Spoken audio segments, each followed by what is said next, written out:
Good evening, everyone. My name is Cami, and I'll be going through Friday Night Spotlight tonight. And for tonight's Friday Night Spotlight, we will be talking about Ricky Rahne, the head coach for Old Dominion Monarchs in the SBC conference or Sunbelt conference.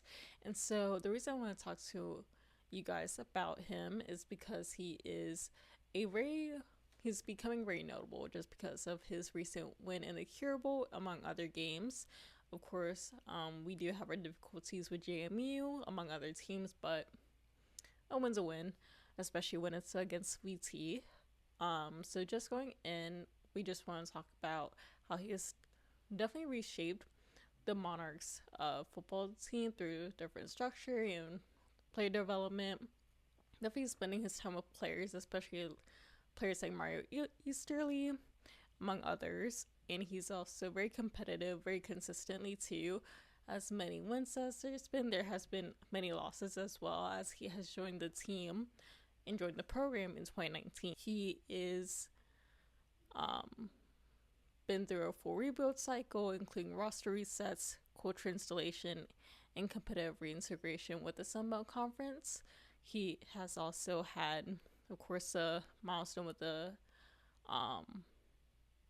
StaffDNA Cure Bowl championship,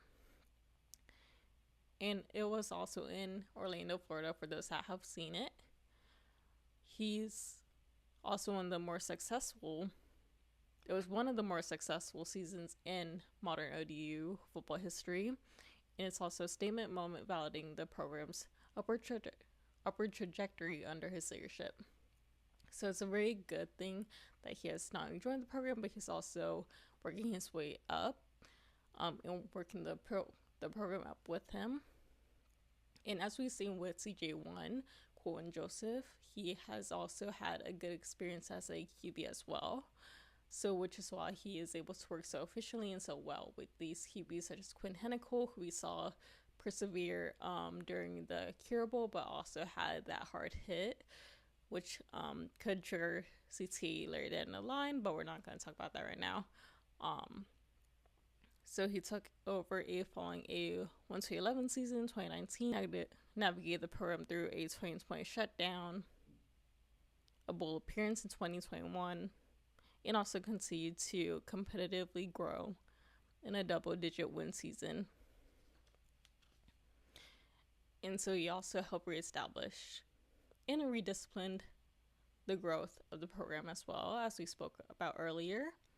He was a former quarterback, and he has been a very major help when it comes to being a former quarterback, which we've seen with Colton Joseph, Quinn Henicle showing out on the Cure Bowl game. He has very extensive offensive. On third down, Henicle keeps it himself, and he'll have the first down. Out over the 40 to the 45 and still going. How about to the 50? What a run. With one. As major quarterback development, offensive structure, and situational football emphasis. And so he has also chooses to do player development over flashiness. So he doesn't like all that flashiness, of course, that comes with the players. And accountability and internal leadership. So he has an offensive balance with situational efficiency, and teams in the arena often reflect discipline, physicality, and adaptability rather than gimmick-driven system. So he really doesn't like to do the one-off systems and the one-off plays. That just keeps it going. And so a very big reason why he matters for tonight's spotlight is because he has illustrated what a sustainable leadership looks like in modern college football, as he chose to stay with the team instead of moving to a different team, whether it's for money, for the tenure.